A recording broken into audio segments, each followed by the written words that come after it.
afternoon, everybody. Good afternoon. Did everyone have a good weekend? Yes. Good. It's good to see you back here. We have another busy week. On a scheduling note, tomorrow, President Trump will travel to the great state of Florida to attend the opening of a new illegal alien detention center located at Dade Collier Training and Transition Airport alongside Secretary Kristi Noem, Governor Ron DeSantis, Congressman Byron Donalds, and other state and local leaders. We hope to see many of you there. The facility is in the heart of the Everglades and will be informally known as Alligator Alcatraz. There is only one road leading in, and the only way out is a one-way flight. It is isolated and surrounded by dangerous wildlife and unforgiving terrain. The facility will have up to 5,000 beds to house, process, and deport criminal illegal aliens. This is an efficient and low-cost way to help carry out the largest mass deportation campaign in American history. We are truly coming off a historic week of President Trump racking up win after win on behalf of the American people. President Trump restored peace through strength and acted decisively as commander-in-chief to obliterate the immediate threat of the Iranian regime's nuclear capabilities and then brokered a ceasefire between Israel and Iran, which continues to hold. Then, the president traveled to the Netherlands and achieved a monumental win for the United States and the NATO alliance by getting our allies to dedicate 5% of their GDPs to military spending. As a result of President Trump unleashing American energy dominance, summer gas prices are at the lowest they have been in 4 years, heading into the July 4th week. And with the incoming Trump economic boom, the stock market continues to roar back, with the S&P 500 and the NASDAQ both hitting record highs. And on this point of an economic boom, I bring to you original correspondence from the President of the United States to our Fed Chair, Jerome Powell. As the President has consistently stated, the American economy is booming. And there were so many economic analysts who said that this president's policies would drive our economy down, when in fact we have seen the opposite. We've seen a massive deregulation campaign take place. We've seen inflation completely diminished from where it was under the reckless spending and the bad policies of the previous incompetent administration. I would remind the Fed chair, and I would remind the entire world, that this is a president who was a businessman first, and he knows what he is doing. He has a proven economic formula that worked in his first term as president, and it is working again. The one problem that remains is high interest rates for the American people. The American people want to borrow money cheaply, and they should be able to do that. But unfortunately, we have interest rates that are still too high. So the president sent this note to the Fed chair today. And if you look at this chart, this is a chart of all of the interest rates of many countries throughout the world. At the top is Switzerland. They're only paying a quarter for interest rates. Cambodia, Japan, Denmark, Thailand, Botswana, Barbados, Taiwan, Bulgaria, Cuba, Sweden, Morocco, Cabo Verde, South Korea, Algeria, Canada, Albania, Libya, Malaysia, China, New Zealand, Trinidad and Tobago, Czechia, Bolivia, Australia, Costa Rica, the Bahamas, Kuwait, Papua New Guinea, Bosnia, United Kingdom, and the UAE are all paying lower interest rates than the United States of America, which has one of the hottest and strongest economies in the world. The president sent this note to the Fed chair. It says, "Jerome, you are as usual too late. You have cost the USA a fortune and continue to do so. You should lower the rate by a lot. Hundreds of billions of dollars are being lost, and there is no inflation." And the president is right. There is historically low inflation thanks to his policies. And we will continue to drive down the cost of living in this country for Americans. We will continue to deregulate. And it's also incredibly important that we pass this one big, beautiful bill, which is the largest tax cuts in American history. And that's why the White House and the president himself have been in touch with lawmakers all weekend long to get this bill passed. And they are working very hard to do so. It remains a top priority for the president. And this bill has exposed the clear differences between Republicans and Democrats in 2025. The Democrats are doubling down on craziness and radical policies that are undermining the very fabric of our country. Just look at the Democrat nominee for New York City Mayor, Zohran Mamdani. He's a Democrat socialist, really a communist, who proudly calls to defund the police, peddles anti-Semitism, praises pro-Hamas groups, wants Israel abolished, and believes wealthy Americans should not exist. Those are his words, just as recent as this weekend. Meanwhile, under President Trump's leadership, Republicans are fighting tirelessly for everyday, middle-class, working Americans who re-elected this president. And we're carrying out a revolution of common sense. And all of that is packed into this one big, beautiful bill. It delivers the largest middle and working class tax cuts in U.S. history. It keeps America safe by funding the largest ever one-time investment in border security. It's enough to reverse the Biden border invasion. And every single Democrat is against that, against securing our border and deporting millions of criminal illegal aliens. The One Big Beautiful Bill also strengthens and protects Medicaid benefits, despite what Democrats are saying, for eligible American citizens who rely on it, like pregnant women, children, seniors, and people with disabilities, by eliminating waste, fraud, and abuse that threaten to destroy this program that was intended for the most vulnerable in our society. And every single Democrat in Congress is against rooting out that waste, fraud, and abuse in blocking the 1.4 million illegal aliens who are currently improperly receiving these benefits that should be going to American tax-paying citizens. The Democrats in Congress are more concerned with defending illegal aliens than they are hardworking Americans. And the Big Beautiful Bill also revitalizes our military and enhances our defense capabilities, protects our country from emerging new threats by funding a cutting-edge missile defense system called the Golden Dome. And as we all know, the One Big Beautiful Bill makes the Trump tax cuts permanent.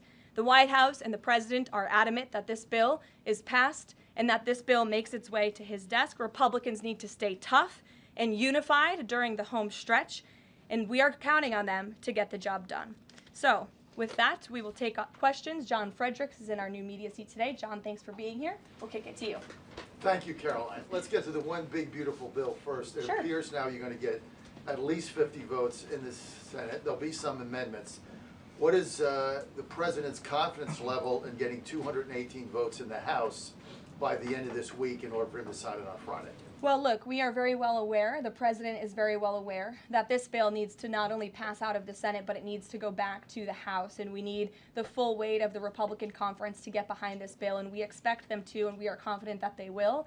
The President has been working hand in hand with Senate Majority Leader Thune and also our House Republican leader, or the Speaker of the House, Mike Johnson, both of whom will be at the White House today to meet with the President yet again. I believe they were here this morning, actually. I have one follow-up. Sure. You outlined Jerome Powell and the note that the President just sent to him. There are many who believe that Powell has been politicized in a lot of different ways. The President has not been shy about acting on things that he believes in. Why not just fire Jerome Powell and put in somebody that is going to lower rates? Why wait? Well, it's a good question, and one you can ask the President, because that's a decision for him to make. But you're right to point out the politicization of the Fed, and it's very unfortunate for our country. But Jerome Powell cut rates numerous times ahead of the election when Joe Biden was in this Oval Office, but now he refuses to, and the economy is in a much better place. So there really isn't a good explanation for that, and the President is rightfully calling attention to it. Thank you. Kelly. Good afternoon. On Iran, the President posted on his social that he is not even talking to them anymore. When we were at NATO, he said he expected the U.S. and Iran to have talks as early as this week, and that he might even want to see a written agreement. What is the update now if he's saying he's not even talking? So as I told you from the podium last week, I said the administration, and namely our special envoy Steve Witkoff, has been in communication both directly and indirectly with the Iranians. That communication continues. The President himself has not talked to Iran, which he pointed out in his truth statement. Peter. Thank you, Caroline. Does President Trump want Zohran Mamdani deported? I haven't heard him say that. I haven't heard him call for that. But certainly he does not want this individual to be elected. I was just speaking to him about it and his radical policies that will completely crush New York City, which is obviously a city that the President holds near and dear to his heart. There's this Congressman, Andy Ogles, he wants the Attorney General Bondi to explore denaturalization proceedings because he thinks Mamdani could have misrepresented or concealed material support for terrorism based on rap lyrics he wrote in 2017. Does President Trump think this is a worthwhile use of the Attorney General's time? Well, I'll let the President speak to that. I have not seen those claims, but surely if they are true, it's something that should be investigated. And could President Trump see himself, you said you just talked to him about this, could he see himself working with a mayor Mamdani, somebody who, on Meet the Press this weekend, was given 3 chances to condemn the phrase globalize the intifada, but he couldn't.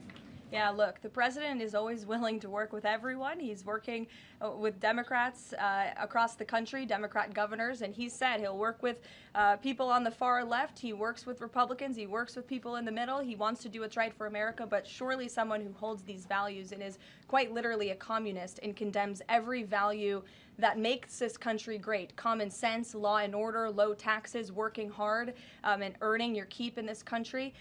He's against all of that, and I think the president would find it difficult to work with someone like that. If he is elected, I'm sure you'll hear more from the president on that, but we'll have to see. Hopefully the voters of New York City choose wisely. Sure. Thanks, Caroline. The president on Friday said that he was hopeful of a Gaza deal within the next week. Can you give us an update on any progress towards that, and on any talks that the White House is having with Israel on that? Sure. Well, I know that Mr. Dermer is in Washington this week to meet with senior officials here at the White House. I also know that this administration is in constant communication with Israeli leadership, and the president himself speaks frequently, as you know, to Prime Minister Netanyahu. But this has been a priority for the president since he took office, to end this brutal war in Gaza. It is because of this president that humanitarian aid is being brought into the region. It's heartbreaking to see the images that have come out from both Israel and Gaza throughout this war, and the president wants to see it end. He wants to save lives, and however, the main priority for the president also remains to bring all of the hostages home out of Gaza. As you know, his tireless effort has brought home many of the hostages, including all of the American hostages who were held there. So he wants to see both things happen, and we're continuing to work very hard to do those things. Sure. Yeah, thanks, Caroline. What is the White House's response to Senator Tillis's criticism articulated from the Senate floor yesterday, in which he said passing the big, beautiful bill would betray President Trump's promise to protect Medicaid? Well, he is just wrong. And the president and the vast majority of Republicans who are supportive of this legislation are right. This bill protects Medicaid, as I laid out for you, for those who truly deserve this program, the needy, pregnant women, children, sick Americans who physically cannot work. And what it does is it ensures that able-bodied Americans who can work 20 hours a week are actually doing so, and that will therefore strengthen and protect those benefits for Americans who need it, as well as cutting out the waste, fraud, and abuse, as well as getting 1.4 million illegal aliens off of the program. So all of those measures are actually going to protect it for those who need it. That's the president's position, and that's what this bill does, and that's why Republicans need to vote for it and get it to the president's desk. That kind of criticism from a Republican senator, is that reason for concern for the passage of this? No, it's not. We're confident this bill is going to be back at the White House by the 4th of July. Stephen. Thank you, Caroline. 2 questions. On the New York mayoral race, does the president plan to make an endorsement? And secondly, on Jerome Powell, a lot of the focus obviously has been on interest rates and him keeping them high, but a new controversy erupted today. My colleague first reported that he's facing Chairman Jerome Powell is facing accusations of lying to Congress, which is a potential crime, about luxurious details of the Fed's $2.5 billion renovation project. Senator Loomis has called attention to this. Some experts want him to be investigated. Does the White House want these allegations investigated and, if found substantiated, punished? I'll have to take a look at those allegations, and I will raise them to the president's attention and let him speak on them himself. To your first question regarding the mayoral race, the president was asked that yesterday by Maria Bartiromo. He refused to give an endorsement, so you won't get one from me at this podium unless he wants me to do that.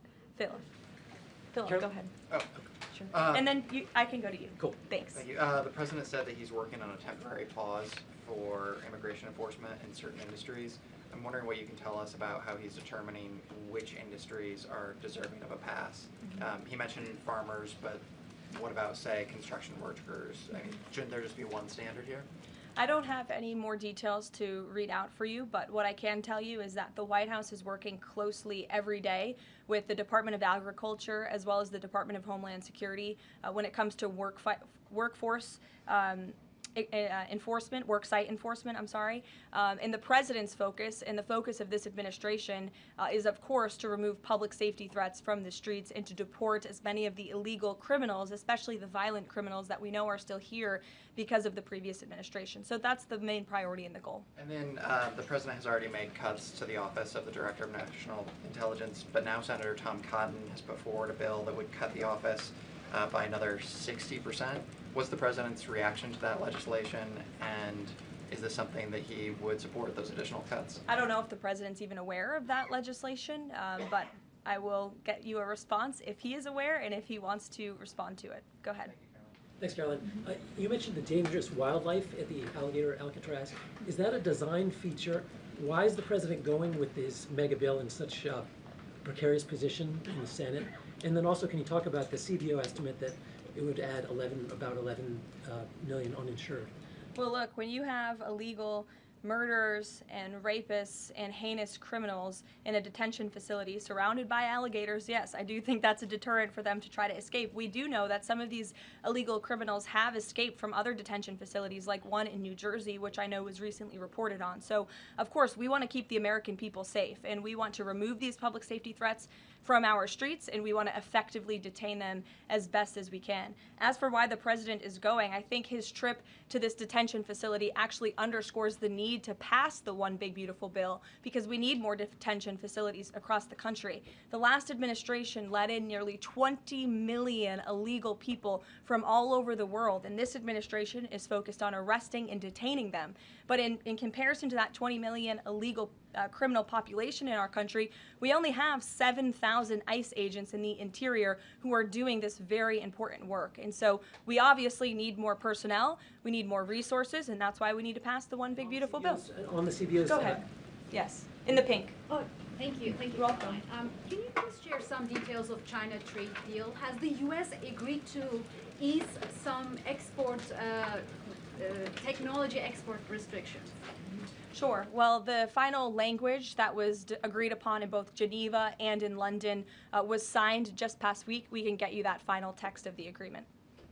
Go ahead. Thank you, Caroline. Eamon, and then behind you. Okay, thanks, Caroline. So on Jay Powell, has the president got a short list of who he wants to see as Jay Powell's successor, and is he going to name a successor as early as this summer?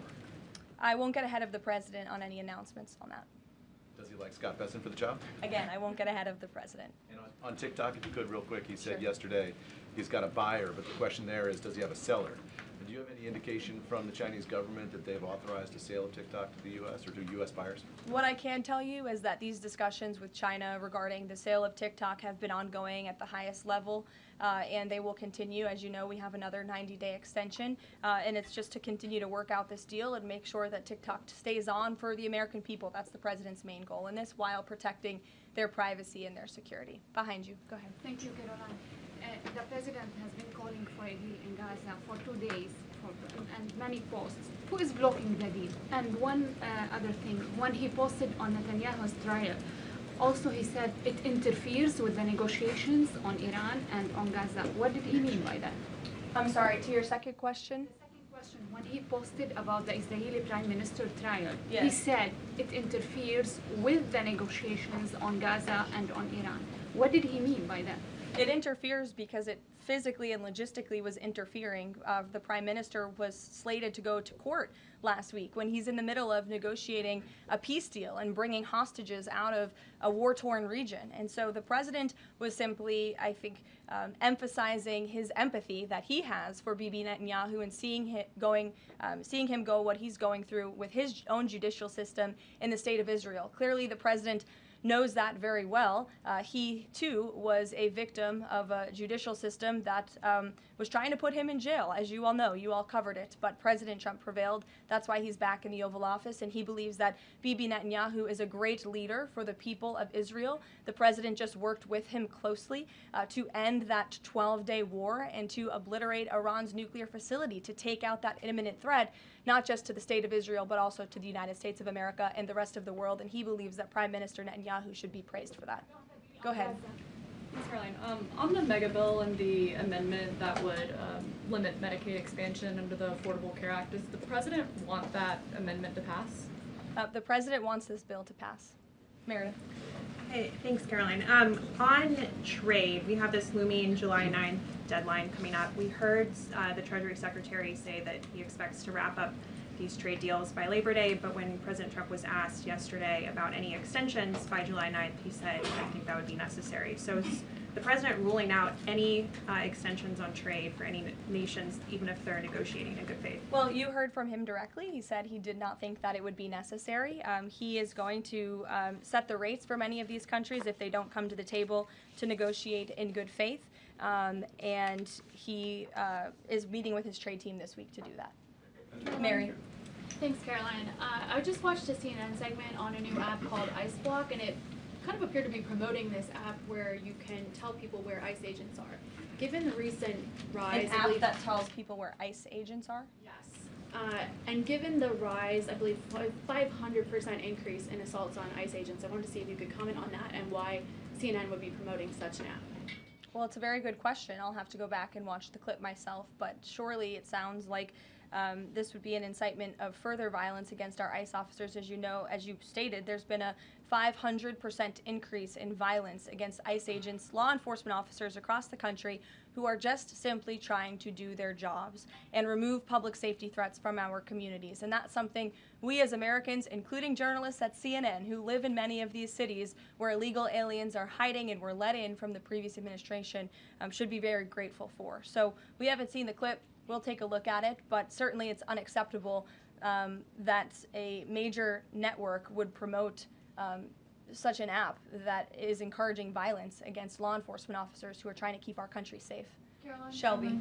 I just wanted to get a clarification on the Senator Rick Scott's amendment. It sounds like the president is agnostic about whether it's attached. Is that accurate? Look, I'm not going to get into the details of the discussions that are ongoing right now, but the president wants these senators to come to a conclusion, to get this bill back to the White House as soon as possible and make sure that it's a piece of legislation that can make its way back through the House as well. So obviously there's some ping-ponging between both sides of Capitol Hill right now, but that's why Senator Thune and Speaker Johnson are working with the president in lockstep every step of the way.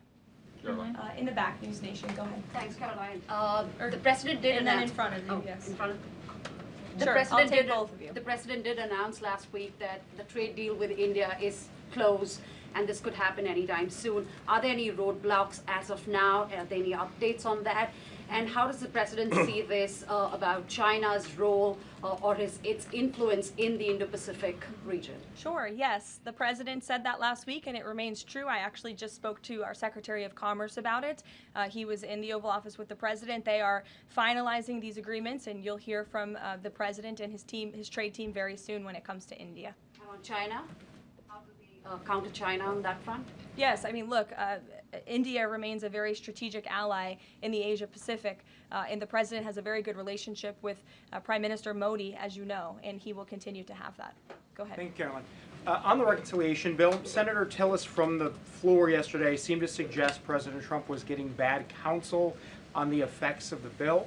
Is President Trump aware of the analyses, and there are several of these, that suggest if rural hospitals potentially close, if there are Medicaid patients in the millions that become ineligible for that?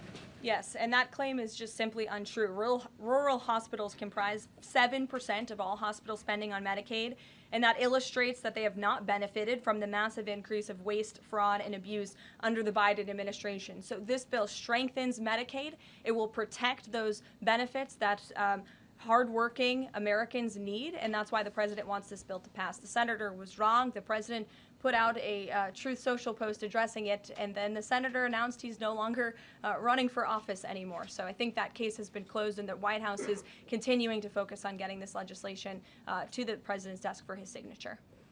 Go ahead.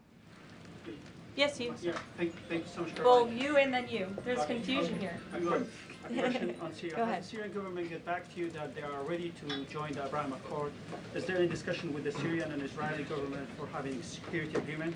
This is the first question. And the second question, what's the end goal for talking with the Iranian? Is that only focused on the nuclear program, or they are willing to speak about the other issues like the proxy groups and ballistic missiles, or even trade with Iran?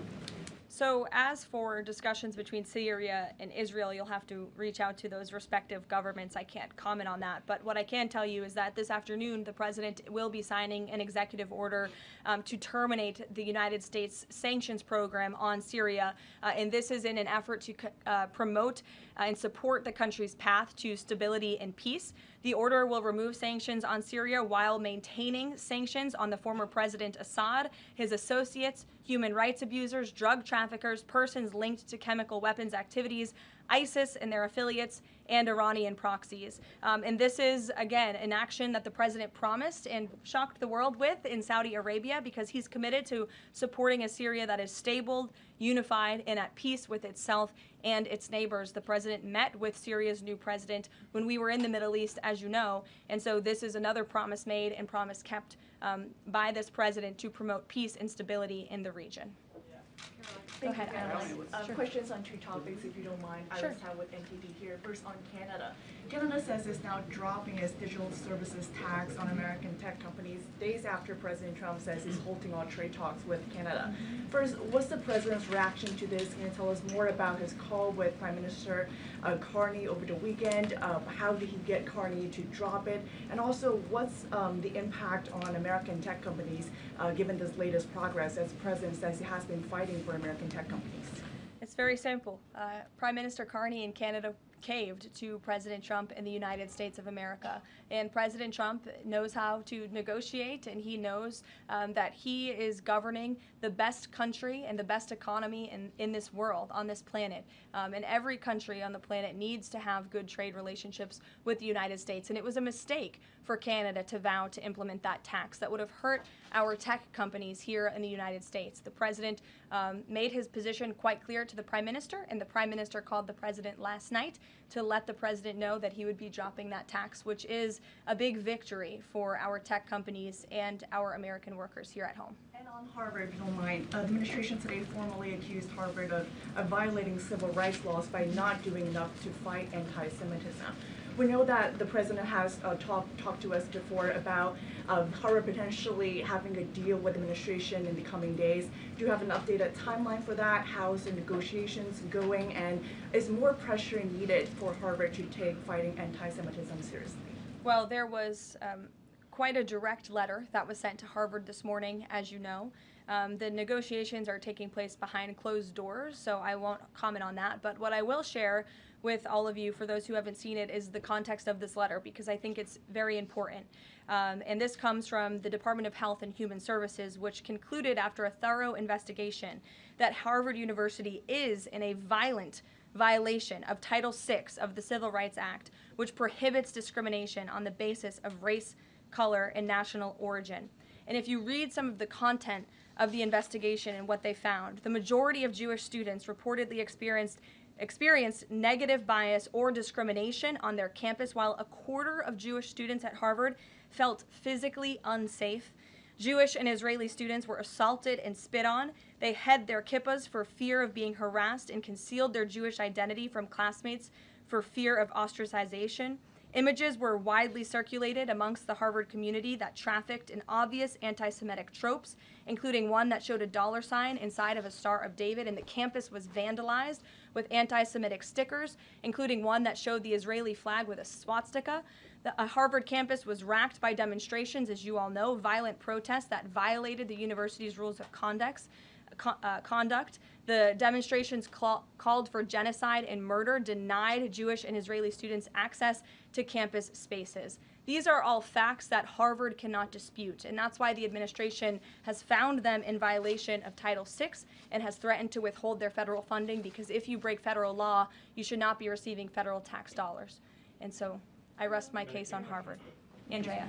Yeah, so President Macron of France earlier today said that tariffs levied by powerful countries are often a form of blackmail, and criticized the sort of process that's underway. Didn't mention the United States specifically, but said that these tariffs are really hurting developing countries. So there's this big UN conference going on. What do you say to that?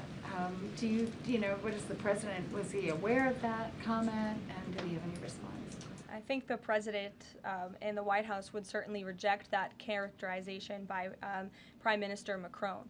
Tariffs are an effective use of presidential power to bring back the middle class, to bring back our manufacturing industry, which was the backbone of our American economy and has been hollowed out by globalist politicians who have caved to foreign countries instead of doing what's right for American workers. That's why the president is effectively utilizing his authority to wage tariffs and to utilize tariffs, and continues to be in discussions and negotiations on trade to do what's right for America. And Europe and the rest of the world might not be used to that, but President Trump is back in town, and he's going to do what's right for our people and our country. Can I just follow up on Netanyahu?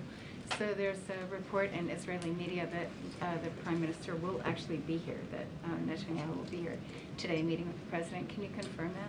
I don't believe Prime Minister Netanyahu is here today. Okay. I think you guys would know about that by now. Okay. Unless there's something going on I don't know about, but I don't believe he is. I do know he has expressed interest in coming to Washington and meeting with the President, and we are working on a date for that. I do not believe it is today, but that would be fun. You never know in this White House, let's be honest. Go ahead. Thanks, Karoline. Does the President support this new measure in the big, beautiful bill that would impose steep new taxes on new wind and solar projects? I believe you're referring to the credits for wind and solar projects. No, and what? I'm talking about the new tax. There's a new tax that it's estimated would add 10 to 20% to the cost of any new wind and solar projects that start after this year.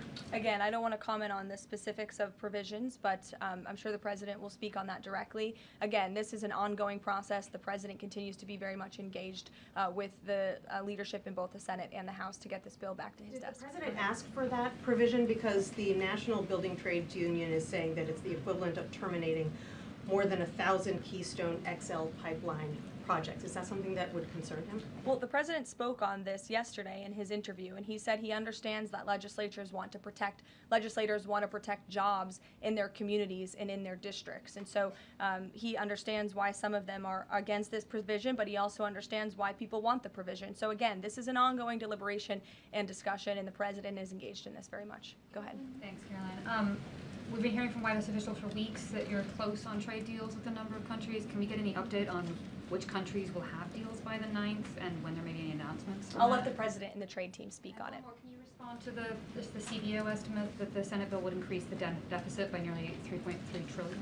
This is one of the most fiscally conservative pieces of legislation that has ever made its way through Capitol Hill. There's $2 trillion in mandatory savings in this bill, and not only that, the projected growth that this bill will bring to our economy. It will be an economic boom. The Council of Economic Advisors has an analysis that shows that the bill will generate $4.1 trillion in economic growth, and it will cut taxes, putting more money back into the American people's pockets. That's why this President wants this bill to pass, and I know he's busy working the phones and doing what he needs to do today to make it happen. So we'll see you all later. Thank you. We'll see you in Florida tomorrow. Thank you.